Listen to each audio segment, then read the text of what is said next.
अगर आपने लास्ट 6 साल में सोवरेन गोल्ड बॉन्ड के अंदर इन्वेस्टमेंट करी है तो आपको काफ़ी फ़ायदा हुआ है। कितना हुआ है ये तो मैं आपको थोड़ी देर में बताऊंगा ही।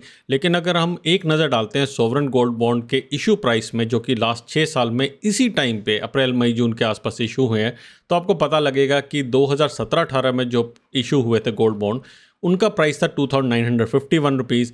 और ये बढ़ता बढ़ता जो इस बार 2023-24 के अंदर सीरीज़ 1 आरबीआई ने गोल्ड बॉन्ड इशू कर रहे हैं, उनका प्राइस आ रहा है 5926 रुपीज़। 6 साल की अगर रिटर्न की बात करूँ तो आज से 6 साल पहले अगर आपने इन्वेस्टमेंट करी थी ऑफलाइन मोड के अंदर तो उस टाइम पे प्राइस था 2951 रुपीज़।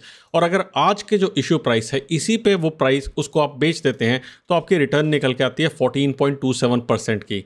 लास्ट अगर हम 10 साल के रिटर्न्स को देखते हैं सोवरेन गोल्ड बॉन्ड की, तो हम देखेंगे कि हमारे रिटर्न्स जो है गोल्ड के प्राइस के बढ़ते ही रहे हैं और इस कारण से जो हमारी रिटर्न्स है वो भी बढ़ती हुई हमें मिलेंगी। और अगर हम नज़र डालते हैं लास्ट 20 साल और 30 साल के रिटर्न्स के ऊपर, तो वहाँ भी हम देखेंगे कि गोल्ड का प्राइस तो ऊपर ही जाता रहा है। इसका मतलब अगर आपने गोल्ड बॉन्ड के अंदर इन्वेस्टमेंट करी है तो वहाँ पे भी रिटर्न्स आपको अच्छी ही मिली होंगी। वापस अगर हम आके देखते हैं कि अगर आपने एक्चुअली में गोल्ड बॉन्ड में इन्वेस्टमेंट करी है और इन प्राइसेस के ऊपर आपने इन्वेस्टमेंट करी है तो आपकी रिटर्न ओवर द ईयर्स कितनी आती है। 6 साल पहले की हमने इन्वेस्टमेंट पे देखा, हमारे पास रिटर्न आ रही है आज की डेट में बेचने पे 14.27%, 5 साल की रिटर्न आ रही है 15.38%, 4 साल में 18.69%, 3 साल के अंदर 10.39%, 2 साल में 13.37% और लास्ट 1 साल में आपने यानी कि जिसने 1 साल पहले गोल्ड बॉन्ड को खरीदा है उनकी आज की रिटर्न निकल के आती है 21% के करीबन में। अब अगर आप देखेंगे तो ये सारी की सारी कैलकुलेशन मैंने XIRR से करी है, जहाँ पे मैंने ये कंसीडर किया है कि आपने जो इन्वेस्टमेंट करी है उस पर आपको रेगुलरली इंटरेस्ट भी मिल रहा है। अब अगर आप सॉवरेन गोल्ड बॉन्ड की बात करेंगे कि सॉवरेन गोल्ड बॉन्ड कैसे ऑपरेट करता है, तो इसका फीचर होता है कि ये 8 साल की ड्यूरेशन का होता है और आपको 5 साल के बाद एक एग्जिट ऑप्शन मिलती है।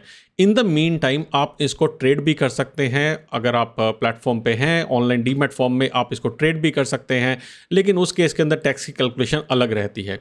आइडियली अगर आप सॉवरेन गोल्ड बॉन्ड को उसकी मैच्योरिटी तक रखते हैं तो उसके ऊपर आपको कोई भी टैक्स नहीं लगता है और यही एक सबसे इंपॉर्टेंट बात है सॉवरेन गोल्ड बॉन्ड के अंदर इन्वेस्ट करने की, क्योंकि अगर आप बाकी किसी फॉर्म में गोल्ड में इन्वेस्ट करते हैं तो वहाँ पे आपको टैक्स लगता है। अब अगर हम बात करते हैं इसके परचेज़ की, तो अगर आप इसको ऑनलाइन परचेज़ करते हैं तो आपको फर्दर 50 रुपीज़ का डिस्काउंट मिलता है और अगर आप इसको ऑफलाइन खरीदते हैं तो आपका जो भी प्राइस है उसी प्राइस पे आपको खरीदना पड़ेगा। टैक्स की ट्रीटमेंट इसकी इंटरेस्ट के ऊपर आपको टैक्स पे करना पड़ता है, लेकिन जो भी आपका कैपिटल गेन रहेगा फ़ायदे होने से उसके ऊपर आपको कोई भी पैसा नहीं देना पड़ता है। अगर हम बात करते हैं रिटर्न्स की कैलकुलेशन की, तो यहाँ मैंने जैसे आपको दिखाया है कि 2 तरीके से मैंने एक्चुअली में कैलकुलेशन करी है।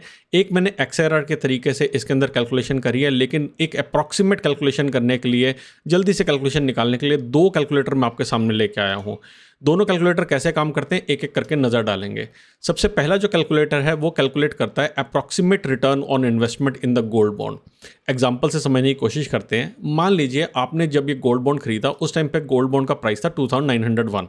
जैसे मैं एग्जांपल ले रहा हूँ कि जो हमने गोल्ड बॉन्ड का प्राइस लिया था यहाँ पे 2951, आपने इसे ऑनलाइन 2901 रुपीज़ में खरीदा है। अब आपने इसमें इन्वेस्ट किए 10 यूनिट, हर यूनिट की वैल्यू जो होती है 1 ग्राम की होती है, तो आपने यहाँ पे 10 ग्राम्स का आपने इन्वेस्टमेंट करी, तो आपकी जो टोटल वैल्यू आती है वो आती है 29,010 रुपीज़ की।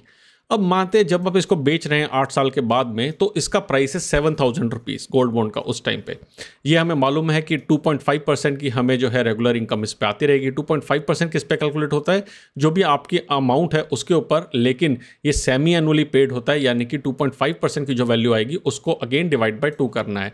आपको ये सब कैलकुलेशन नहीं करनी है क्योंकि ये कैलकुलेटर में ऑलरेडी होके आता है। और आप देख सकते हैं यहाँ पे कि अगर आपने 29,000 रुपीज़ इन्वेस्ट किए थे तो आपको हर 6 महीने में 363 रुपीज़ मिलते रहेंगे।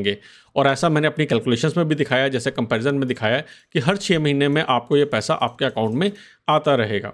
अब वापस हम अगर कैलकुलेटर पे चल के देखते हैं तो आपने यहाँ पे डाला आपका ओरिजिनल बाइंग प्राइस और यहाँ पे आपने डाला वो प्राइस जिस पे आप गोल्ड बॉन्ड को सेल कर रहे हैं। यहाँ पे बाकी सारी वैल्यू कोई भी डालने की ज़रूरत नहीं है, सिर्फ आपको ऑरेंज सेल की वैल्यू डालनी है और आपके पास नीचे कैलकुलेट होकर आ जाता है कि आपकी रिटर्न ऑन इन्वेस्टमेंट क्या है। फॉर एग्जाम्पल अगर मैं आज की बात लेता हूँ कि 2901 रुपीज़ में हमने खरीदा था ऑनलाइन गोल्ड बॉन्ड को, और आज की अगर हम देखते हैं कि इस बार जो रिलीज़ हुआ है वो हुआ है 5876 रुपीज़ का, तो हम यहाँ पे डाल देंगे वैल्यू 5,876 रुपीज़ की। अब क्योंकि अभी तक इसके अंदर टोटल 6 ईयर्स हुए हैं तो हम 6 साल की वैल्यू डालते हैं, तो अप्रॉक्सीमेटली आपको 13.97% की रिटर्न आ जाएगी। एक्चुअल कैलकुलेशन करने के लिए आपको XRR करना पड़ेगा, लेकिन इस अप्रॉक्सीमेट रिटर्न से उसकी वैल्यू कुछ ज़्यादा डिफरेंट नहीं होगी। अब ये तो हुई हमारी एक कैलकुलेशन जहाँ पे हमें पता लगता है कि हमारी अब तक की रिटर्न या फिर हमारी टोटल वैल्यू पे क्या रिटर्न हमें मिल रही है। लेकिन ऐसा भी लोग मानते हैं कि मुझे ये पता करना है कि अगर इस चीज़ को मैं इन्वेस्ट कर रहा हूँ, इस रेट पे इन्वेस्ट कर रहा हूँ और मुझे जो मेरी रिटर्न है वो चाहिए 12% की, तो मेरे को किस प्राइस पे इसको सेल करना पड़ेगा। एग्जाम्पल से समझते हैं कि आप अगर आज गोल्ड बॉन्ड को खरीदते हैं 5,876 रुपीज़ का, और यहाँ पे आप नीचे आते हैं सेकंड कैलकुलेटर के ऊपर, तो आपने खरीदा है 5,876 रुपीज़ का और आप चाहते हैं कि 8 साल के अंदर आपको 12% की रिटर्न मिलनी चाहिए आपके इन्वेस्टमेंट पे।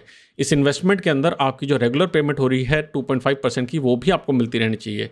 5,876 का जो प्राइस है वो मैंने पर यूनिट लिया, यानी कि पर ग्राम लिया है। यहाँ पे मैंने 10 ग्राम्स को नहीं लिया है क्योंकि हर एक की जो रिक्वायरमेंट है वो अलग अलग होगी। तो अब जब यहाँ पे वैल्यू डालेंगे तो ये वैल्यू अपने आप आ जाएगी और नीचे आपको ऑरेंज सेल के अंदर डालना है कि आप कितनी रिटर्न ऑन इन्वेस्टमेंट एक्सपेक्ट करते हैं। जैसे मैं एक्सपेक्ट करता हूँ कि मुझे 12% की रिटर्न चाहिए, तो इसका मतलब आज से 8 साल बाद यानी कि 2023 में अगर है तो 2031 में इसकी जो वैल्यू है वो 13,041 रुपीज़ होनी चाहिए। काफ़ी ज़्यादा लग रही है ना। जब मैंने वीडियो पहले बनाया था तो मैंने कहा था 3 साल पहले कि मैं एक्सपेक्ट करता हूँ कि वैल्यू जो है वो 6,000 रुपीज़ होनी चाहिए, और आज 6,000 रुपीज़ वैल्यू है, जबकि उस टाइम पे आज से 3 साल पहले इसकी वैल्यू 4,600 रुपीज़ थी और लोग कह रहे थे कि वैल्यू कहीं पे भी बढ़ने वाली नहीं है। तो फ्यूचर में वैल्यू क्या होगी आप मुझे कमेंट सेक्शन में बता सकते हैं, लेकिन इन दोनों कैलकुलेटर की मदद से आप ये देख सकते हैं कि आपके एक्चुअली इन्वेस्टमेंट के ऊपर क्या रिटर्न निकल के आ रही है, और साथ ही में आपकी जो एक्सपेक्टेड रिटर्न है उसके लिए गोल्ड की वैल्यू कहाँ तक पहुँचनी पड़ेगी। तीसरा मैंने बोनस कैलकुलेटर यहाँ पे दे रखा है कि अगर आप 24 कैरेट ज्वेलरी के अंदर इन्वेस्टमेंट करते हैं इंस्टेड ऑफ गोल्ड बॉन्ड, तब क्या सीन आता है। उस केस में अगर आप देखेंगे कि 10 ग्राम का अगर मैंने गोल्ड लिया है और ज्वेलरी फॉर्म में ले रहा हूँ तो मुझे वहाँ पे मेकिंग भी देनी पड़ती है। मेकिंग टिपिकली जो हमारे कॉइन्स होते हैं या फिर बार्स होती है उसके ऊपर 4% से लेकर 7% तक वेरी करती है। मैंने ऑन एन एवरेज 6% लिया है। अगेन ये ऑरेंज सेल है तो आप इसकी वैल्यू चेंज कर सकते हैं। यहाँ पे मैंने वैल्यू डाली है फॉर एग्जांपल 6% की। अब जो भी हम गोल्ड परचेज करते हैं उसके ऊपर हमें GST भी देना पड़ता है, तो यहाँ पे GST भी लगाया हुआ है और मेकिंग प्लस GST करके वैल्यू जो है हमारी 5,394 रुपीज़ आती है। यानी कि इफेक्टिव प्राइस जो मेरे ज्वेलरी का है वो निकल के आता है ये। और मेरी अगर रिटर्न हम देखते हैं इस कॉस्ट पे क्या निकल के आती है, तो सिर्फ निकल के आती है 1% की। यानी कि अगर 7,000 रुपीज़ का प्राइस होता है तो गोल्ड बॉन्ड में मुझे इन्वेस्टमेंट करने पर रिटर्न आ रही है 4.5% की, लेकिन ज्वेलरी में उसी गोल्ड को खरीदने पर मेरी रिटर्न आ रही है सिर्फ 1% की। तो इस तरीके से आपको कंपेरिजन करके पता लग सकता है कि क्या गोल्ड बॉन्ड में इन्वेस्टमेंट करने को आपको ल्यूक्रेटिव लग सकता है या नहीं लग सकता है। अगर आप ज्वेलरी में करते हैं तो उसका क्या कंपैरिजन निकल के आता है, और अगर आप एक पर्टिकुलर रेट पे इसको सेल करना चाहते हैं तो आपको एक पर्टिकुलर परसेंटेज पे सेल करना चाहते हैं तो आपको क्या रेट को जो है टारगेट करना पड़ेगा। अगर ये वीडियो आपको पसंद आया है तो वीडियो को लाइक और चैनल को सब्सक्राइब जरूर करिएगा, और अगर आपके कोई सवाल है तो नीचे कमेंट सेक्शन में मुझसे पूछ सकते हैं। इसका लिंक आपको नीचे डिस्क्रिप्शन में मिल जाएगा, जो कि मेरी साइट पे जाएंगे तो वहाँ पे नीचे आपको सबसे नीचे स्क्रॉल करके डाउनलोड बटन मिल जाएगा, और डायरेक्ट लिंक भी मैं आपको अपनी साइट पे दे दूंगा। अगर ये वीडियो पसंद आए तो लाइक शेयर और सब्सक्राइब करना ना भूलेगा। जल्दी आएंगे एक और वीडियो लेके, तब तक के लिए बचाते रहें, कमाते रहें, बिकॉज एवरी पैसा मैटर्स।